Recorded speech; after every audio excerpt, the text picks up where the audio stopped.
अच्छे लोग हमेशा दुखी क्यों रहते हैं और पापी पाखंडी लोग हमेशा खुश क्यों रहते हैं? इसके दो कारण हैं। आज हम इन्हीं दो कारणों को जानेंगे। एक नगर में बीमार एक स्त्री रहती थी। उसकी 3 छोटी छोटी बेटियां थीं। जवानी में ही उसकी पति गुजर गया था। तीनों छोटी छोटी बच्चियों को पालने के भार उस बेचारी पर आ पड़ा। अगर आप ये कहानी सुन रहे हैं तो पूरा सुनिए। आधा अधूरा सुनने से आपके जीवन में नकारात्मक प्रभाव भी पड़ सकता है, इसलिए ये कहानी पूरा सुने। अगर आप ईश्वर की आराधना करते हैं तो अपने आराध्य का अनादर न करें। तीनों बच्चों को लेकर वो जाए तो कहा जाए। कुछ काम धाम भी नहीं कर सकती थीं। ऊपर से समाज के उल्टी सीधी बातें उसे कुछ करने नहीं देती थी। लाचार उस महिला का कोई सहारा नहीं था। अपने पति को याद करके वह तीनों बच्चियों को जैसे तैसे पाल रही थी। उसे उन बच्चियों की चिंता थी कि कैसे इनको पालन पोषण किया जाएगा। ये बात सोच सोच के उसकी तबीयत एक दिन बहुत बिगड़ गई और उसकी अंतिम समय भी निकट आया। धर्मराज का एक दूत उस विधवा स्त्री का प्राण लेने के लिए धरती पर उतरा, लेकिन वहां का नज़ारा देखकर वो दुविधा में पड़ गया। उसने देखा कि महिला जमीन पर पड़ी हुई है और उसके आगे पीछे कोई भी नहीं था। सिर्फ उसकी 3 बेटियां उसके ऊपर सिर रख कर पड़ी हुई है और रोए जा रही है। ये देखकर उसको दया आ गया। दूत ने सोचा कि इनकी पिता तो पहले ही गुजर गया है। अगर मैं इस स्त्री का भी प्राण लेके गया तो ये बच्चियां किसके सहारे रहेंगी? कौन इनका पालन पोषण करेगा? ये सोचकर वे दूत उस स्त्री का प्राण लिए बिना ही लौट गया। धर्मराज कहते हैं, तुम तो उस स्त्री का प्राण लेने गया था, फिर खाली हाथ कैसे आए? तब देवदूत कहता है, हे स्वामी, मेरे गलतियों का क्षमा करें। मैं चाहकर भी उस स्त्री का प्राण नहीं ले पाया। अगर आप मेरे जगह होते तो आप भी शायद खाली हाथ ही वापस लौट आते। मैं उस महिला की बच्चियों का दुख नहीं देख पाया। उन बच्चियों का क्या होता? पृथ्वी लोक के मनुष्य इतना स्वार्थी हो गए हैं कि बिना मतलब का तो कोई किसी का सहारा भी नहीं बनता। यदि कोई मदद करता भी है तो बदले में उम्मीद करता है, या फिर उसे अपने एहसान के नीचे जीवन भर दबाकर रखना चाहता है। देवदूत कहता है, स्वामी, उस महिला को थोड़ा और समय दिया जाए ताकि वह अपने बच्चियों को बड़ा कर सके। देवदूत के बात सुनते हुए धर्मराज उसे डांटते हुए कहा कि अरे मूर्ख, ईश्वर की बनाई गई सृष्टि में न कोई एक क्षण बढ़ सकता है और ना ही कोई एक क्षण बढ़ा सकता है। उसके मर्जी के बिना न तो उसे जीवन दे सकते हैं और न समय से पहले उसे मार सकते हैं। ईश्वर जो करता है सबके लिए अच्छा ही करता है। तुम कौन होते हो विधाता के नियम को बदलने वाला? तुमने उस महिला को न लाकर ईश्वर का नियमों को उल्लंघन किया है। तुमने बहुत बड़ा अपराध कर दिए है, इसलिए तुम्हें इस अपराध का फल भुगतना ही पड़ेगा। जिस पृथ्वी के मनुष्य से तुमको ममता है, उस पृथ्वी पर मनुष्य बनकर अपना पाप भोगो। देवदूत कहता है कि हे स्वामी, धरती लोक से मेरा उद्धार कब होगा और कैसे होगा? धर्मराज कहता है, धरती पर जाकर तुम अपनी मूर्खता पर 3 बार खिल्लाकर हंस लोगे, उस समय ही तुम्हारा उद्धार होगा। इतना कहकर धर्मराज ने उस देवदूत को धरती लोक की ओर धकेल दिया। वह धरती पर मनुष्य शरीर में आ चुका था। उसके शरीर में एक भी वस्त्र नहीं था। धरती लोक का एक नियम ये भी है कि जो मनुष्य जन्म लेता है उस समय वह नग्न ही होता है। देवदूत ने जन्म तो नहीं लिया और निर्वस्त्र ही सड़क के एक किनारे पड़ा रहा। ठंड से ठिठुर रहा था। वहाँ से एक मूची गुजर रहा था।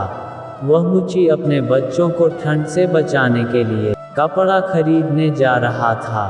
रास्ते में ठंड से ठिठुरता एक नग्न व्यक्ति को देखकर उस मोची का मन में दया आ गया। उसने अपने बच्चों को तो कपड़े नहीं दिए, लेकिन इस देवदूत को कपड़े और कंबल जरूर खरीद दिया। देवदूत कहने लगा, भाई आपने मुझे कपड़े और कंबल देकर मुझ पर बहुत बड़ा उपकार किया है, लेकिन कपड़े देकर मुझे तो ठंड से तो बचा लिया, पर मेरे पास रहने के लिए कोई घर नहीं है, न ही कोई परिवार है और न ही भोजन का कोई साधन है। तब मुची बोला, भाई तुम मेरे घर चलो, मैं तुम्हारा सारा खर्चा उठा लूँगा। उधर मुची के पत्नी ने देखा, उसके पति तो बच्चों के लिए कपड़े लाने गया था। कपड़े तो कुछ नहीं लाया, ऊपर से एक आदमी को साथ में लेके घर आया। पत्नी अपने पति से झगड़ने लगी और उसे भला बुरा कहने लगी। ये देखकर वो देवदूत बहुत जोर जोर से हंस पड़ा। मुची पूछा, अरे भाई तुम हंसते क्यों हो, ऐसा क्या देख लिया तुमने? तब देवदूत ने कहा, भाई मेरे हंसी का रहस्य मैं आपको नहीं बता सकता, समय आने पर मैं तुम्हें स्वयं बता दूंगा। देवदूत मुची के घर में रहने लगा और कुछ ही दिनों में उसने मुची का सारा काम सीख लिया। देवदूत के द्वारा बनाया गया जूते और चप्पल खूब बिक रहे थे। कुछ ही दिनों में मुची धनवान बन गया। दूर दूर तक उसके जूते का नाम फैल गया, यहाँ तक कि राजा महाराजा ने भी उससे जूते बनवाने की आदेश देते थे। जब वह देवदूत उसके घर आया था, तब से उसकी तो किस्मत ही चमक गई थी। धन की कहीं भी कमी नहीं रहा, सब कुछ अच्छा चलने लगा। एक दिन का बात है, राजा का एक सैनिक चमड़ा लेकर उस मुची के पास आया और बोला, देखो हमारा महाराज इसी चमड़ा का बना जूता पहनना चाहते हैं। ये चमड़ा बहुत कीमती है, तुम ठीक से एक जोड़े जूता तैयार कर दो और यह चमड़ा खराब नहीं होना चाहिए। इसका तुम विशेष रूप से ध्यान रखना। इस चमड़े से केवल जूते ही बनना चाहिए, भूल से भी चप्पल मत बना देना। राजा का सैनिक चमड़ा देकर चला गया। मुची ने देवदूत को समझाया कि देखो राजा वाली बात है, इसमें कोई गलती नहीं होना चाहिए। चमड़ा भी बहुत कम है, इसलिए चमड़ा भी खराब नहीं होना चाहिए। जूते की वह कह कर गया है तो जूते ही बनाना, भूल से भी चप्पल मत बना देना, नहीं तो जटिल से भी जटिल सजा देगा। मोची के इतना समझने के बाद भी देवदूत ने चमड़ा का चप्पल बना दिया। चप्पल देखकर मुची की सांसें फूल गई। वह देवदूत को डांटने लगा और कहने लगा, अरे मूर्ख, तुझे बार बार समझाया था कि जूते ही बनाना, लेकिन तूने चप्पल ही बना दिया। अब राजा हमें छोड़ेगा नहीं, तू भी मरेगा और मैं भी मारा जाऊंगा। वह हमारे पूरे घर को फांसी लगवा देगा। मुची को अत्यंत दुखी देखकर देवदूत खिलखिलाकर हंसने लगा। मुची बोला, अरे मूर्ख आदमी, काम बिगाड़ कर हंस रहा है। वो देखो राजा का सैनिक जूते लेने के लिए आ रहा है। अगर आप ये कहानी यहाँ तक सुन चुके हैं तो हमारे चैनल को लाइक सब्सक्राइब करें और कमेंट में हर हर महादेव अवश्य लिखें। राजा का सैनिक आया और बोला, हे मुची भाई, कल जो चमड़ा देकर गया था उसके जूते मत बनाना, चप्पल बना देना, क्योंकि राजा का देहांत हो गया और यहाँ का प्रथा है कि मरने वालों व्यक्ति को चमड़े की चप्पल पहनाकर अर्थी पर लेटाया जाता है। दूसरे दिन एक बुढ़िया के साथ 3 लड़कियां मुची के दुकान पर आ गई थी। उनके शादी होने वाली थी और वे तीनों अपने लिए जूतों की नाप देने आई थी। देवदूत ने तीनों लड़कियों को पहचान लिया कि ये 3 वही लड़कियां हैं, वही जिनकी माँ को न लेके जाने के कारण सजा भोग रहा हूँ। और ये लड़कियां काफ़ी बड़ी हो गई है, लगता है अच्छी घर में पली बड़ी है। बुढ़िया कहता है, हाँ बेटा, बचपन में इनकी माँ चल बसी, इसलिए मैंने इनको मेरे पास रख लिया। मेरे पास बहुत दौलत है और दुर्भाग्य से मेरा कोई नहीं है, तो इनको मैंने अपने पास ही रख लिया। मैंने इनको पढ़ाया लिखाया और अब इनको बहुत अच्छे खानदान में इनकी विवाह करवाने जा रही हूँ। लड़कियों का भाग्य देखकर देवदूत सोचता है, परमात्मा जो करता है अच्छा ही करता है। अगर उस समय इनको माँ नहीं मरती तो आज ये भूखमरी और दरिद्रता में ही पड़ी रहती। इनकी माँ के मरने के बाद आज तीनों लड़कियां बहुत बड़ी घर के बहू बनने जा रही है और इस बुढ़िया की संपत्ति का मालकिन भी बन चुकी है। ये सब देखकर देवदूत अपनी पहले की मूर्खता को सोचकर जोर जोर से हंसने लगा। मुची ने कहा, अब क्यों हंस रहे हो?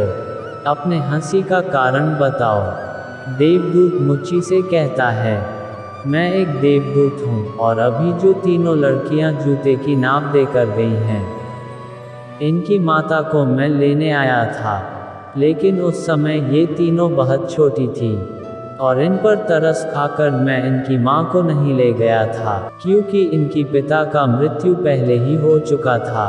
इस कारण धर्मराज ने सजा के रूप में मुझे धरती पर भेज दिया। मैं बिना कपड़ों में सड़क के एक किनारे पड़ा था, तब तुम मुझे अपने घर ले आए। उस समय तुम्हारे पत्नी तुमसे खूब लड़ी थी, क्योंकि तुमने अपने बच्चों के कपड़ों के पैसे से मेरे लिए कपड़ा और कंबल खरीदा था।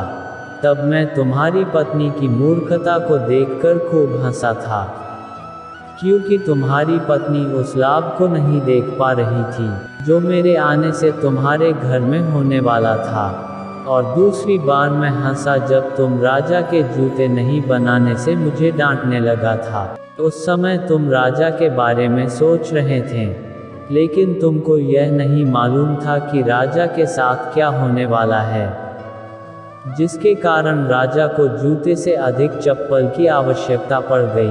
कोई बार ऐसा होता है, हम चीज़ों को देखकर या सोचकर दुख मनाते हैं जो हम उसे देख नहीं पाते और वह जो होने वाला होता है। कोई बार परमात्मा हमारी अच्छाई या भलाई के लिए हमारे साथ बुरा करता है, पर हम उसे देखकर भगवान को कोसते हैं। हम उस अच्छे को नहीं देख पाते जो हमारे साथ भविष्य में होने वाला है। कोई बार हमारे साथ वर्तमान में अच्छा होता है तो हम बहुत खुश होते हैं, लेकिन हम यह नहीं देख पाते कि भविष्य में क्या होने वाला है। हमारे साथ दो तरह का घटना होता है, अच्छी और बुरी, लेकिन हमें हमेशा ये सोचना चाहिए, भगवान जो करेगा अच्छा ही करेगा। अच्छे लोग दुखी इसलिए रहते हैं क्योंकि अच्छे लोगों के साथ बाद में अच्छा हो सके, और दूसरा कारण यह है कि अच्छे लोग हमेशा ईश्वर से जुड़े रहते हैं और इनको ईश्वर से जुड़े रहना भी जरूरी है कि उन पर दुख आते रहना चाहिए। अंत में देवदूत मुची को सब कुछ समझाकर वापस धर्मराज के पास चला गया। अगर आप ये कहानी यहाँ तक सुने हैं तो कमेंट में जय श्री कृष्ण और राधे राधे अवश्य लिखें।